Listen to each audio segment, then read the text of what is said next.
हमारे सियाजू का क्या वेश, हमारे रामजू का क्या वेश, जगत पावन मंगल करने वाली लीलाओं का क्या उद्देश्य। ये मनोरंजन नहीं है। भगवान का चरित्र तो भाव में डुबाने के लिए है। ये महत अपराध है। भगवान के पावन चरित्रों को देखकर समाज आंसुओं से भींग करके आनंद मगन दिन भर वही बात गूंजे।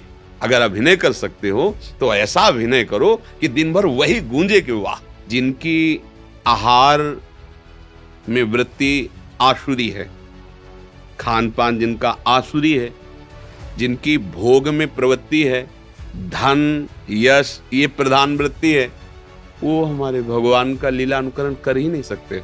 भगवान की चाहे जितनी वर्ष की भूमंडल में रहने की अवधि हो, वो हर समय नव किशोर रहते हैं। दाढ़ी मुझे भगवान में रहते, नव किशोर अवस्था 16 तक ही रहते हैं।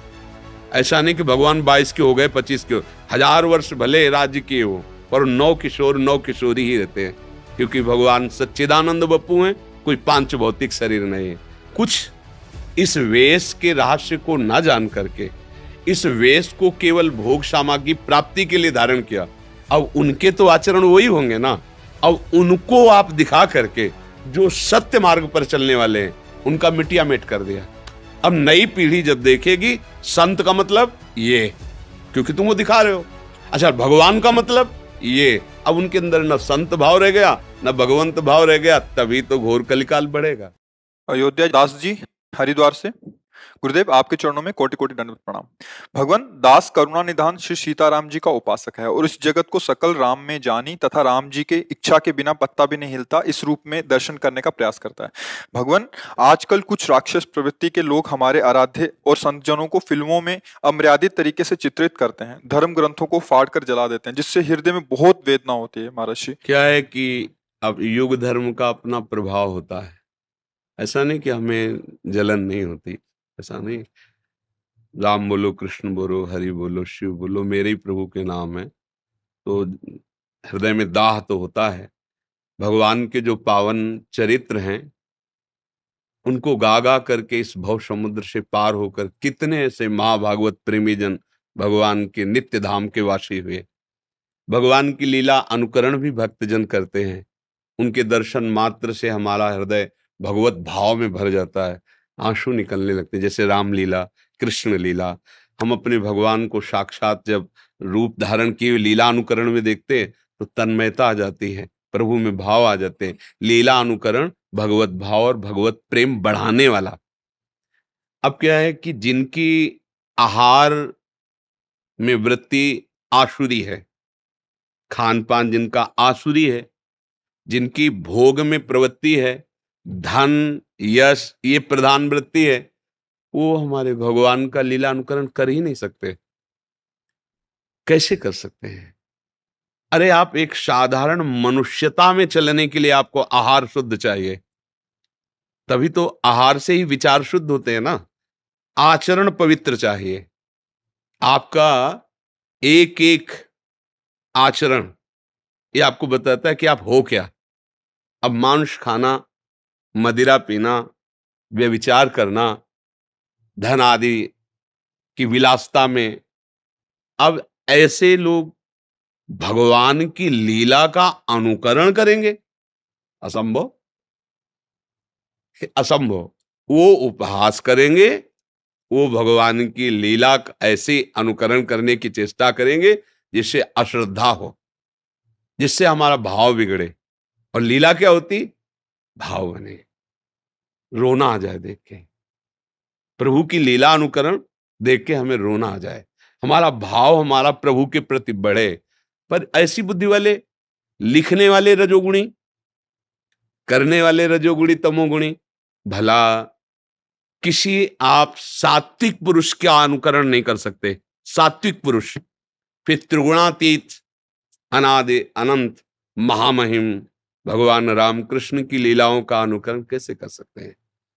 बहुत संभाल करके देखो। हमारे ब्रज में के पूर्व जो रासाचार्य जन थे, नौ किशोर अवस्था, भगवान की चाहे जितनी वर्ष की भूमंडल में रहने की अवधि हो, वो हर समय नौ किशोर रहते हैं। दाढ़ी मुझे भगवान में रहते, नौ किशोर अवस्था 16 तक ही रहते हैं। ऐसा नहीं कि भगवान 22 के हो गए, 25 के हो, 1000 वर्ष भले राज्य किए हो, पर 9 किशोर 9 किशोरी ही रहते हैं, क्योंकि भगवान सच्चिदानंद बप्पू हैं, कोई पांच भौतिक शरीर नहीं है। अब जिनका आहार शुद्ध नहीं है, विचार कीजिए, जिनका आचरण शुद्ध नहीं है, तो उनकी बुद्धि में भगवान की लीला स्फुरित ही कैसे होगी? शास्त्र स्वाध्याय है नहीं, संतों का समागम है नहीं, मनमानी ढंग से, तो फिर ये तो अहित ही होगा। भगवान कहते जो मुझसे मनुष्य मानता जानता है ऐसा, और मेरी अवहेलना करता है, मेरी आज्ञाओं का, मेरे चरित्रों का, तो वो दंड के अधिकारी होते हैं। तो अब क्या है कि कैसे कहे, सबको अपने सुख की पड़ी है, शुद्ध भगवान का भजन करना, भगवान का यश गाना, ये हमारे भारत भूमि की एक धरोहर है। कलयुग का प्रभाव ऐसा है, उस धरोहर का नाश किया जा रहा है। कैसे? जैसे कुछ इस वेश के रहस्य को ना जान करके इस वेश को केवल भोग सामग्री प्राप्ति के लिए धारण किया। अब उनके तो आचरण वही होंगे ना। अब उनको आप दिखा करके जो सत्य मार्ग पर चलने वाले हैं उनका मिटिया मेट कर दिया। अब नई पीढ़ी जब देखेगी संत का मतलब ये, क्योंकि तुम वो दिखा रहे हो। अच्छा, भगवान का मतलब ये, अब उनके अंदर न संत भाव रह गया न भगवंत भाव रह गया, तभी तो घोर कलिकाल बढ़ेगा। धर्म सुने नहीं काना, कान से भी धर्म नहीं सुनाई देगा, तो क्या धर्म दिखाई दे रहा है? भगवान का क्या स्वरूप प्रकाशित किया जा रहा है? एक तो लीला अनुकरण कोई कर ही नहीं सकता, क्योंकि सच्चिदानंद बप्पू भगवान मन बुद्धि के अतर्क, फिर भी उनको सुख पहुंचाने के लिए, उनके भाव में डूबने के लिए कुछ ऐसे लीला अनुकरण जो हम लोग भाव में डूब जाएं। मेरे प्रभु, उनकी संपूर्ण लीला का कैसे होगा? भगवान श्री कृष्ण जी ने 7 दिन तक गिरिराज जी उठाए रखा, कलो लीला अनुकरण। हम आज तो सत्संग का 100 ग्राम बाट भी 7 दिन तक ऐसे नहीं, 7 दिन 7 रात नहीं रख सकते हो।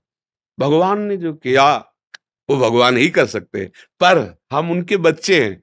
अपने स्वामी का लीला अनुकरण करके, नाच गा के, जप करके, रो के उनको हम रिझा लेते हैं। ये जो लीला अनुकरण अभिनय आज समाज में प्रस्तुत किया जा रहा है, यह हमारे सर्व पतन का संकेत है। धर्म का पतन, इष्ट भाव का पतन, पवित्रता का पतन। बहुत अब उस पर कुछ क्या मतलब, कलयुग का प्रभाव ही है। हमारे सियाजू का क्या वेश, हमारे रामजू का क्या वेश, जगत पावन मंगल करने वाली लीलाओं का क्या उद्देश्य? ये मनोरंजन नहीं है। भगवान का चरित्र तो भाव में डुबाने के लिए है। ऐसा कुछ भी भगवान के चरित्र पर ऐसा कुछ भी नहीं जो हमारे भावों पर ठेस पहुंचाए। नहीं तो अब हम लोग तो भगवत सारे हैं, हमारा हमारा तो बल बस इतना ही है कि आप देख लो, आप समझ लो। तो वैसा नहीं कि परिणाम नहीं मिलता, ऐसा भी नहीं है। पर जब परिणाम मिलता है तो समाज देख नहीं पाती ना।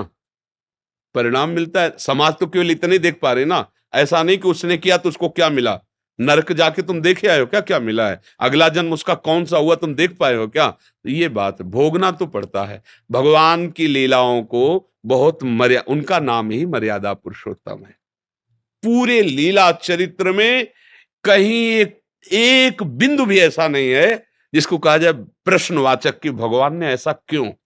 राम जी का पावन चरित्र मर्यादा पुरुषोत्तम, और कृष्ण जी का पावन लीला पुरुषोत्तम महाप्रेम। प्रेम की एक अपनी मर्यादा होती है। भगवान वही श्री हरि जब कृष्ण रूप में आए तो प्रेमियों की पिपासा को शांत करने के लिए जैसे वो चाहे वैसे, ये था माम प्रपद्यन्ते तास्त्र। भगवान श्री राम की लीला मर्यादा, शास्त्रीय मर्यादा, धर्म मर्यादा, गुरु मर्यादा, कोई भी पूरा चरित्र उठा के देख लो। पर अब ऐसा कैसे कहा जाए? अब सबकी बुद्धि जो है वो वर्तमान के भौतिक आधुनिकता सुख में मगन है। भगवान किसी के वो कॉमेडी कहते हैं क्या? कॉमेडी, ये उपहास के क्षेत्र है। हमारे भगवान को तुम उपहास का क्षेत्र बनाओ, मनोरंजन का क्षेत्र। अरे ये भक्तों की आराधना का, भक्तों के हृदय में विराजमान हृदयाराध्य का विषय है, जहां आंसुओं से अभिषेक करके है। अब कैसे, बस यही है कि समय अनुसार अपने चित्त, अपने तो ऐसे है नहीं कि आदेश काम करे, इन किन प्रकारेण हमको अपना जीवन भगवत में व्यतीत करना है। पर ये असहनीय बातें अभी तो थोड़ा और आगे बढ़ेंगे, और आगे बढ़ेंगी, क्योंकि कलयुग तभी आएगा। अब जो हमारी नई पीढ़ी है, ना सदाचरण है, न सद व्यवहार, न सद भोजन, न सद वार्ता, तो यही अच्छा लगेगा उनको। अब हमारी बात थोड़ी समझे, हमारी आपकी बात, वो तो हमारे आराधन का क्षेत्र है, हमारे प्राणाराध, एक शब्द भी जहर की तरह लगेगा कि ऐसा, हम तो आप के इशारे पर है, हम तो कुछ कर नहीं सकते। हमारी सामर्थ्य, हम बोल सकते हैं मान लो तो मान लो, और ना मानोगे तो सर झुकाएंगे और आपको भी भगवत स्वरूप मानकर प्रणाम करेंगे, राधा राधा, आगे निकल चलेंगे। अब हम ये तो नहीं कि भाई हमारे पास राज्य शासन है, हमारे पास व्यवस्था है, नहीं ऐसा नहीं होगा, हमारी कौन सुनेगा? हम कह रहे नहीं हो, कोई सुनेगा? हम तो कह रहे हैं कि शराब मत पियो, मांस मत खाओ, व्यभिचार मत करो, अच्छे आचरण वाले बनो, यहाँ सुख पाओगे, वहां सुख पाओगे। अभी एक एक वर्ष जितने अभिनय करने वाले हैं ये फलाहार रहे, एक एक वर्ष, और जो नाम मंत्र बताए वैसे जपो, और पावन नदियों का सेवन करो, गंगा यमुना नर्मदा गोमती, और फिर इसके बाद हम जो डायलॉग बोले वो बोलो आप। देखो अगर आप प्रभावित ना कर दो भारत को तो कर दो, देखो आप। अब आप मुर्गा खाओगे, शराब पियोगे, मनमानी संसारिकता करोगे, राम का अनुभव कर लोगे, राम का अभिनय कर लोगे, राम जो बोल रहे हो तुम बोल पाओगे, तो अपने आप वही राक्षसी भाषा निकलेगी और राक्षसी चेष्टाएं निकलेंगी, रूप कुछ भी तो उपहास ही होगा हमारे प्रभु का। इसलिए इस पर ज्यादा क्या बोले, बस राधा राधा राधा। साधु महात्मा क्या कर सकते हैं भाई, अस्त्र शस्त्र या लड़ाई जाइए हमारा विषय नहीं, हम आपके कल्याण के लिए ही कह रहे हैं कि आप कोई ऐसा नाटक मत करो, ये महत अपराध है। भगवान के पावन चरित्रों को देखकर समाज आंसुओं से भींग करके आनंद मगन दिन भर वही बात गूंजे। अगर अभिनय कर सकते हो तो ऐसा अभिनय करो कि दिन भर वही गूंजे कि वाह क्या यार, कैसा हमने स्वरूप देखा भगवान का, कैसी करुणा। ये बहुत मतलब अब बहुत विचित्र संसार है, कलयुग है, ये बढ़ाव देगा उधर का। कपटी, कुटिलता, पापाचरण, अधर्माचरण, इसकी प्रियता बढ़ेगी, ये युग धर्म का प्रभाव है।